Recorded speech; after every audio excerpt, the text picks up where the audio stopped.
आपण प्रार्थना करूया. हे परमेश्वर पित्याला बाबा सदस्य तुमच्या आभार मानतो. महापरमेश्वर आशीर्वाद परमेश्वर तुमच्या वचनात सांगणाऱ्या प्रत्येकांना सहाय्य करून प्रार्थना आमच्या परमेश्वरच्या नावाने करतो.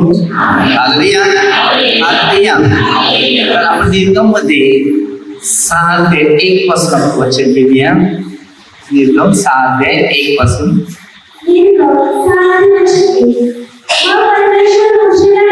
मग परमेश्वर मोशेला म्हणाला,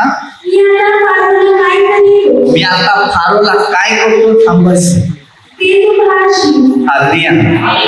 कधी आपण असेच बोलतात, थांबस डॅडी येऊ दे बस. मग काय करतो बघ बस. हालेलुया. तसा मोशेला सांगतो परमेश्वर, आता फारोचा काय करतो बघ बस.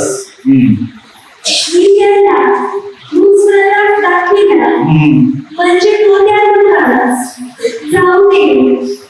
माझा मुसलमान त्याला दाखविला, म्हणजे तो त्यास आपल्या देशातून बाहेर काढून दे. हालेलुया.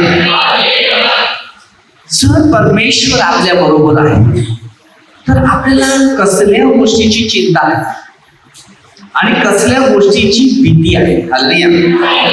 जी व्यक्ती विश्वासीच नाही, जी व्यक्तीमध्ये परमेश्वराच्या उपस्थितीचा अनुभवच नाही,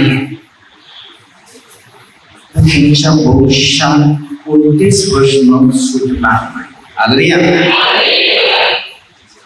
तर देवाचा जो व्यक्ती आहे आणि देवाच्या व्यक्तीला देव त्याच्याशी बोलतो आणि त्याला सांगतो की आता मी फारोच काय करतो ते बघ. Hallelujah hallelujah. आता ज्या गोष्टी देव जर जोडीला असेल तर आपले दुश्मन किती जरी असू दे, हालेलुया, तर देव त्याला त्याचं प्रश्नाचं उत्तर देत असते. हालेलुया. मग तुम्ही येशूकडे आहेत आणि वचनाच्या बरोबर आहेत किंवा त्याच्या शिक्षणाच्या बरोबर आहेत किंवा त्याच्या नियमाबरोबर आहेत, तर तुम्हाला काय मुश्किल आहे. हालेलुया. आणि हे जी मुश्किलता आपण स्वतः अंगावर आणतो की आपल्या जोडीला देव नाही असं समजतो.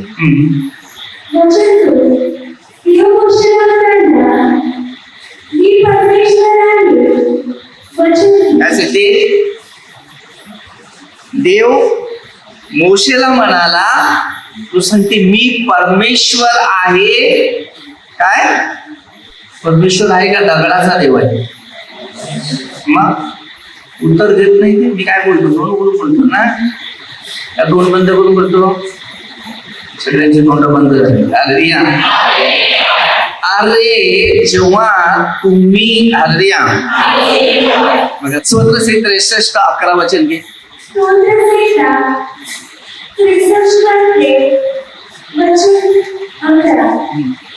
राजा देवाचे काही वर्ष मागे जो कोणी त्याची शपथ मागतो तो सहकारी, कारण असत्य बोलण्याचे तोंड फसवतो. Hallelujah hallelujah.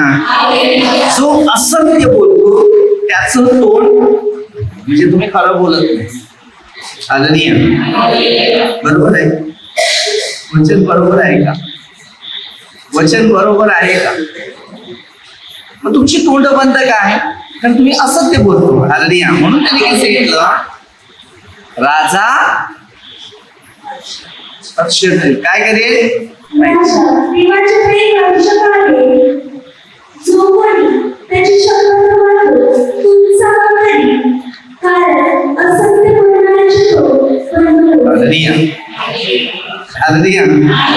काय सांगते? जेव्हा आम्ही तोंड बंद करतात, हालेलुया, तर आमच्यामध्ये कुठेतरी पाप आहे. हालेलुया. मोशेला परमेश्वराने काय सांगितलं?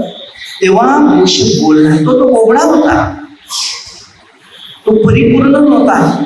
ते डायरेक्ट स्पष्ट बोलणार असा. हालेलुया. त्याची वाचा थोडीशी लागू, जसं इर्मिया होता मोशे पण तसंच होता. हालेलुया. आता आम्हाला जे शिकायचं आहे ते जर आम्ही शिकलो तर आम्हाला देवाची ओळख होईल. जर आम्हाला देवाची ओळखच नाही करायची असेल तर आम्ही शिकू शकत नाही ना, आम्हाला शिक्षणाचा अनुभव समजणार. हालेलुया. जे गुण, जे शिक्षण देवाने आम्हाला दिले त्या मार्गावर चाल तो मनुष्य पुढे चालतो, तो थांबत नाही.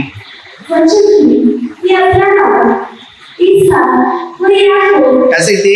मी अब्राम, इसाक व याकोब यास काय सांगते? सर्व समर्थ देऊन तो प्रकट झालो.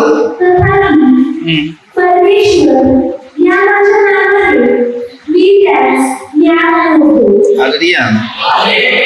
आता नावाने त्याला काय देतो? ज्ञात. हालेलुया. आता तुमच्या प्रत्येकाला एक एक वचन मिळालं. आता तुम्हाला देवाची ओळख झाली म्हणजे पवित्र शास्त्राची ओळख झाली, बरोबर? म्हणजे देव भेटला तुम्हाला.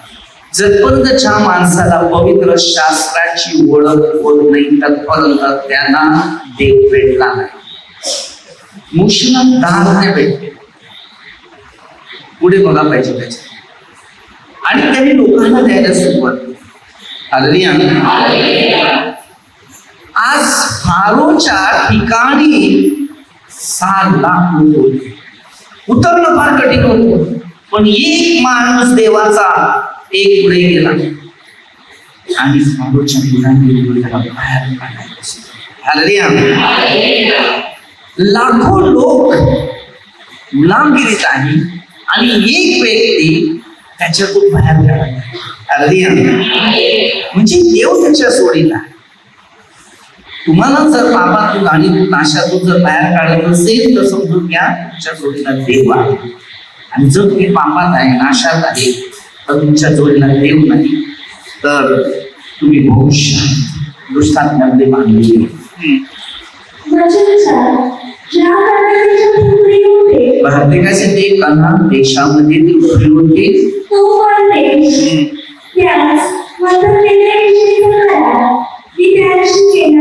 हालेलुया. आता जर आपल्याला परमेश्वराने एक वचन करून देश दिलेला आहे, तो करार आहे. आपण या देशात राहतो तर परमेश्वराबरोबर आपला एक करार जोडलेला आहे. आणि हा जो करार तुम्ही तुमच्या भविष्यामध्ये जोडलेला जर असेल तर तुम्ही त्या पवित्र शास्त्राप्रमाणे चालायचा प्रयत्न करा. आणि हे पवित्र शास्त्र तुमचं भविष्य तुम्हाला देणार.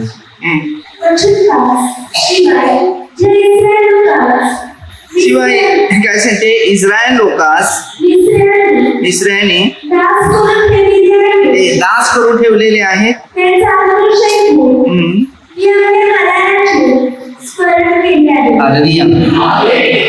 आज आपण पण गुलामगिरीतच आहे, पण परमेश्वर आपल्या बरोबर आहे.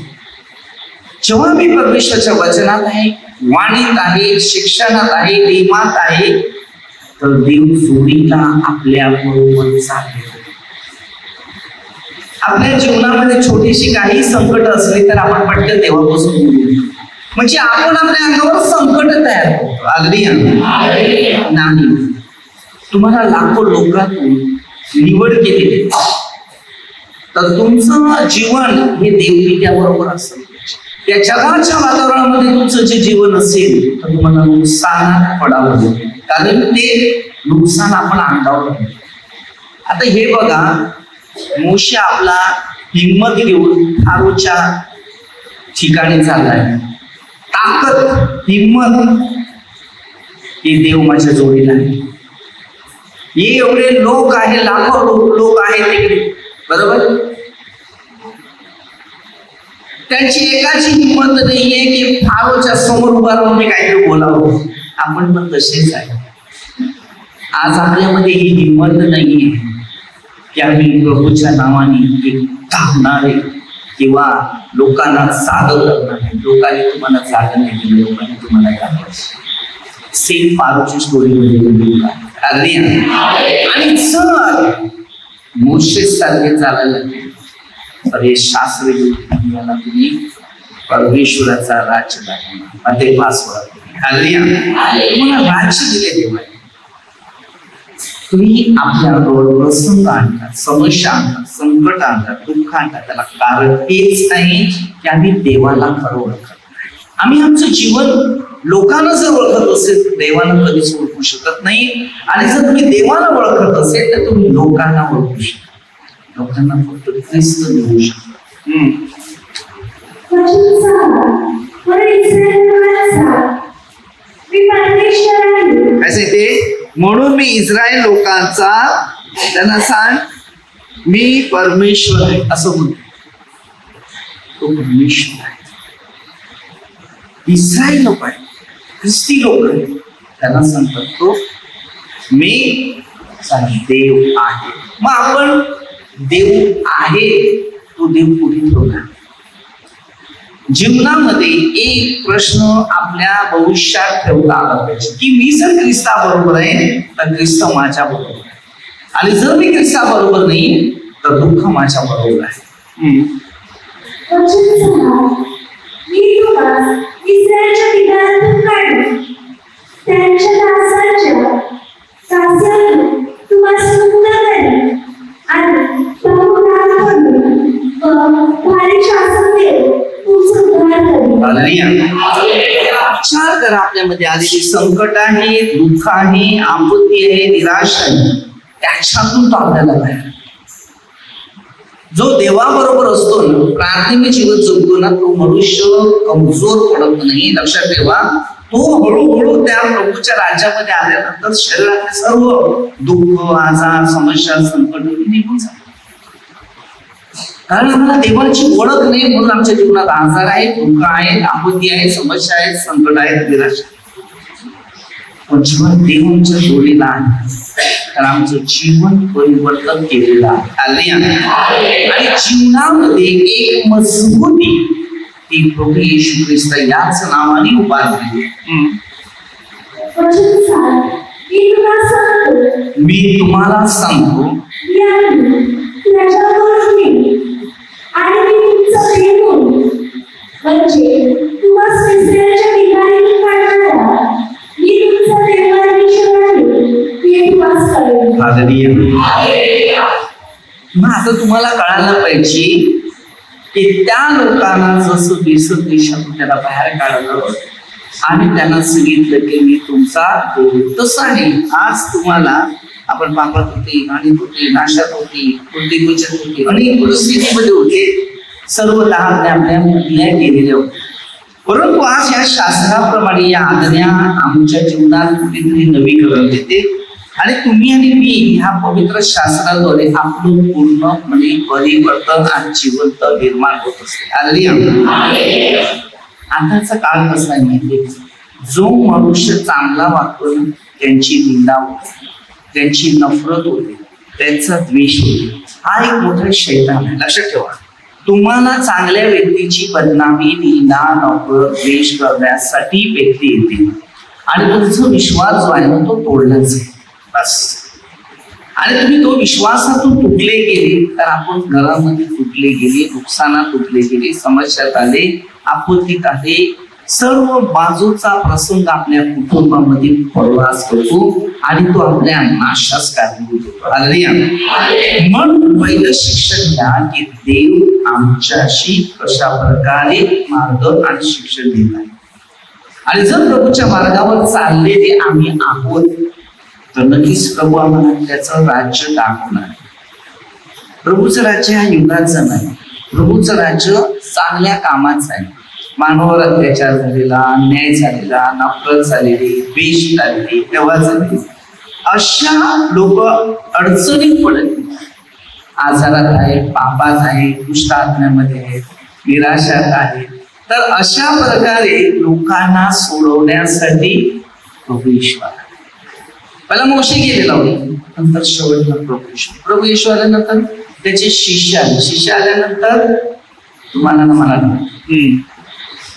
वचन 8 आणि जो देश अब्राम, इसाक व याकोब या दिनाविषयी ही वाहिली होती त्यात मी तुम्हाला सी आणि तो तुम्हाला वतन करून देईल. हालेलुया. तो तुम्हाला ते वतन करून देईल. हालेलुया. आता देवाने आपल्याला सगळं दिलेलं आहे, मग आपल्याला जगामध्ये उतरणं गरजेचं आहे. मग आपल्या स्वतःवर आपण संकट ओढवतो, दुःख ओढवतो, निराशा ओढवतो आणि आपलं जीवन कुठेतरी निराशा पडतो. तसं नाही. हे पवित्र शास्त्र तुम्हाला ना मला सगळ्यांसाठी महत्व आहे आणि जर या महत्वाचा वापर आम्ही केला नाही तर आम्हाला कुठेतरी नुकसान भरपाई करावी लागते. मी परमेश्वर आहे. तसं ते काय, मी परमेश्वर प्रचंड मोशेने इस्रायेलांना सांगितले, पण ते आपल्या मनाच्या संकल्पामुळे आणि बिनकट आसनामुळे मोशेच्या ऐकेना. हालेलुया. आपण समजून घ्यायचं, जेव्हा आमच्या प्रार्थना हे आम्ही तुम्हाला मार्गदर्शन करतो किंवा शिकवतो, तुम्ही जेव्हा ऐकत नाही तेव्हा ते वचन तुम्हासाठी इम्पॉर्टंट आहे. आपल्याला मुश्किल आहे, आपल्या जीवनात समस्या प्राप्त होतात, आपल्या जीवनात दुःख प्राप्त होतात, आपल्या जीवनात फार कठीण परिस्थिती प्रवास करावा. हे काळ आता नाही, विश्व काय सगळे हे शेवटच्या काळात निवडल्या लोकांसाठी कमी होईल. मग आज आमची निवड नक्की कुठे आहे, आमची घरं नक्की कुठे आहे, आमचं राज्य देवाने दिलेले नक्की आहे, हे आम्हाला पहिले चॉईस करायचं. म्हणून म्हणजे साधे पहिलं राज्य व नीतिमत्व मिळवा. देवाच्या राज्याचं नीतिमत्व जे आहे ते पहिलं तयार करा, मग सगळं मिळेल. वचन दाखवा. मग परमेश्वर मोशेला म्हणाला, असे ते मग परमेश्वर मोशेला म्हणाला, वचन करा, तू जाऊन इस्रायलच्या राजा फारो यासारखी इस्रायल लोकांस तुझ्या देशातून जाऊन द्यावे. त्यासाठी तू सांग आणि फारोला जाऊन सांग. हालेलुया. की जे इस्राईल लोक तुझ्या देशात राहतात त्यांना सांगते काय कर, जाऊन ठेवू नको तिकडे. हालेलुया. आज आपलं एक डिसिजन बोलतात किंवा एक निर्णय बोलतो, हा निर्णय आपल्या मनावरच नाही. तुम्ही देवाजवळ आले ना तर त्या टायमाला देवाची इच्छा झाली, आपली इच्छा कट करावी लागते. जेव्हा येशूने आपल्या शिष्याला जोडीला घेतलं ना त्यावेळेला ते त्याची इच्छाप्रमाणे चालायचा प्रयत्न केला. मग त्यांनी सांगितलं स्वर्गीय बापाची प्रार्थना जशी योहानाने आपल्या शिष्याला शिकवले ना तसं तुम्ही आम्हाला प्रार्थना शिकवा.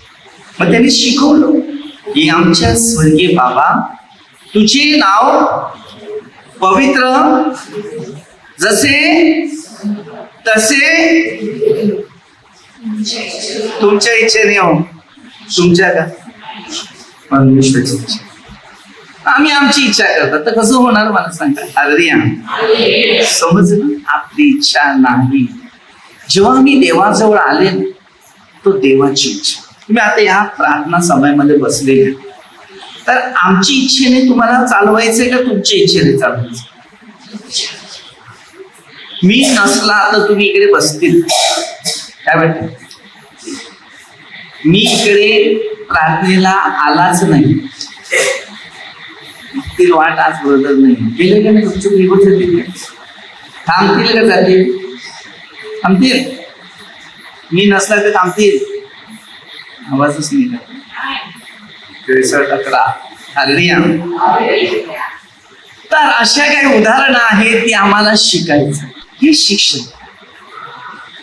म्हणून देवाजवळ आल्यानंतर देवाची इच्छा. शाळेत पोरं जातात तर टीचरची इच्छा तुमची नाही, बरोबर ना. हालेलुया. आम्ही आल्या देवाजवळ तर देवाची इच्छा, आमची इच्छा. मोशेला परमेश्वर हे समजवत होता, हे शिकवत होता. तेव्हा मोशे आपल्या मनाप्रमाणे नाही चालला तर परमेश्वराच्या इच्छेप्रमाणे चालला. प्रत्येक मनुष्य आपल्या मनाप्रमाणे चालायला लागला तर आपल्याला देवाची इच्छा मिळेल का? सुरुवातीचं चिन्ह जे आहे ते आपल्या सगळ्यांना मिळवणं जरुरी आहे. हालेलुया. भजन घेतले. वचन कळालं तेव्हा मोशे परमेश्वरासमोर म्हणाला, पहा, इस्रायल लोकांनी माझे ऐकले नाही, फारो माझे कसे ऐकले? पहिलं तुम्हाला ऐकायचं आहे. हालेलुया. मग तुम्ही ऐकतील तेव्हा फारो ऐकले. बरोबर? म्हणजे दुसरे जे देवाच्या वचनात चालणारे नाही अशी लोक. हालेलुया. तर हे जे शिक्षक बोलतात किंवा हे जे नियम बोलतात ते आपल्या सगळ्यांना ऍडजस्ट होतात. आता मी जर हे पाळलं नसतं तर मी पण हे काम करू शकलो नसतं. हालेलुया. नियमाचं पालन आपल्या सगळ्यांसाठी महत्व आहे आणि हे महत्व प्रत्येक व्यक्तीने घ्यावं. मी विचार करतो की देवाबरोबर बसायला कंटाळा काय येतो? तुमचं सांगायला लागेल ना. आणि हे देवाबरोबर बसायला कंटाळा येते आणि ह्या जगाबरोबर बसायला कंटाळा. बाटली घेऊन, मोबाईल घेऊन, तर कोण टीव्ही घेऊन, तर कोण काय काय घेऊन बसतात किती सगळे लोक. हालेलुया. हालेलुया. हालेलुया. तर अशी काही उदाहरणं आहेत आणि हे शिक्षण आपल्या सगळ्यांना घेतलं पाहिजे की जर देव जोडीला असेल तर आपल्या जवळ सगळं आहे आणि जर देवच नाही जोडीला आपलं सगळं बाजूला. हालेलुया. मोशेच जर ऐकलं तर इस्रायल लोकांचं चांगलं झालं. बरोबर? हालेलुया. पण ऐकलं नाही तर नुकसान. आमच्या प्रत्येकाला हे वचन, हे शिक्षण, हे नियम आत्मपरीक्षण करणं गरजेचं आहे.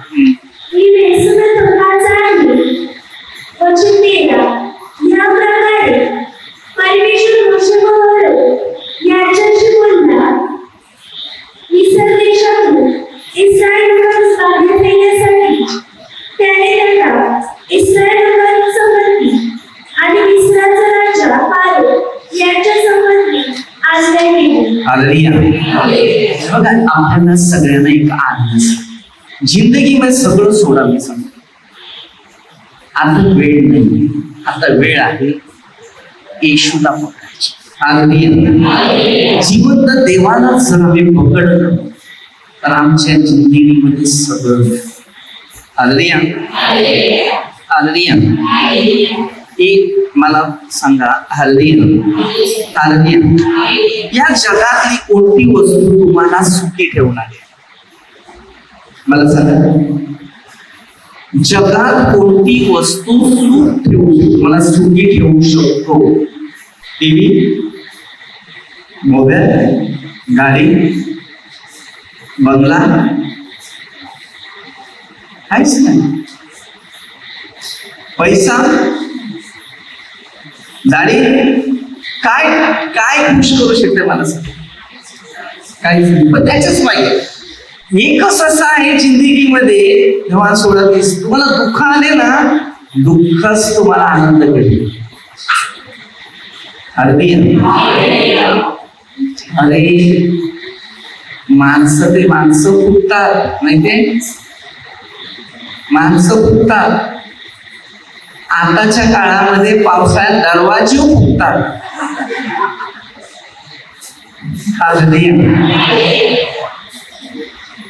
मी सगळ्या लोकांना बघितलं फुगलेले दिसतात, सगळे असतात, पण दरवाजे आहेत ते पण फुगलेले उघडत उघडत. हालेलुया.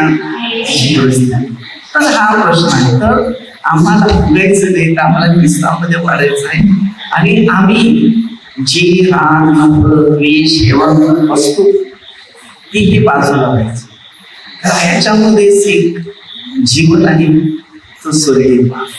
किती सुंदर जीवन आहे, किती आनंद आहे, किती शांती आहे, किती अद्भुत आहे, किती मोठे अनुभव आहे घेण्यासाठी. इतकं सुंदर ज्ञान प्रभू जवळ आहे तर जगात कोणत्या व्यक्ती जवळ न्याव्या. मी तुम्हाला सगळ्यांना एकच आमंत्रण असेल की प्रार्थनेला या, प्रार्थनेत राहा, प्रार्थनेत बसा आणि जी काय पाहिजे ते प्रभूशीकडे तेव्हा जवळ जाईल. जिंदगी आपल्याला परमेश्वरी दिली, फुकट दिली. मी सांगतो रोजचा दिवस फुकट जाईल, काही खर्च करायला लागत नाही. खर्च आपल्या स्वतःला करावा लागते मोहामुळे.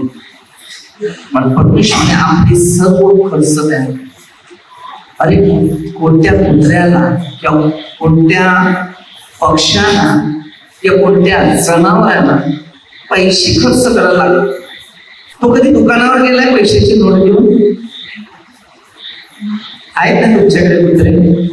दया येते ना तुम्हाला त्यांना खायला द्यायची ना? म्हणजे त्या पक्ष्यांकडे निर्मूल पाहतो. आम्ही आमचे आचार विचार असे निर्मूल पाहतात की या दुनियाच्या गोष्टीचा मोह आहे. बघा, माझं एक शिक्षण आहे नेहमी लोकांना, जो येशूकडे आहे त्याने मोह नाही ठेवायचं, जे होईल ते देवाची इच्छा होईल. ते सांगा की प्रभू तुमच्या इच्छेने, आणि जर प्रभूची इच्छा आपल्या जीवनात जर निर्माण झाली तर सगळं देण्यासाठी समर्थ आहे. शरीराला करोडो रुपये येऊन बसले, आज रात्री जीव घेऊन गेला. ते करोड रुपये कोणाचे होते? कोणाचे होते? दुसऱ्याचे होते. जिंदगीमध्ये मेहनत कष्ट करतो पण स्वतःच्या जीवनाला खाईल असं काही करू शकतो. रोजची पाकर मिळाली समाधान मिळालं तर काम नाही, तर काही गरज नाही.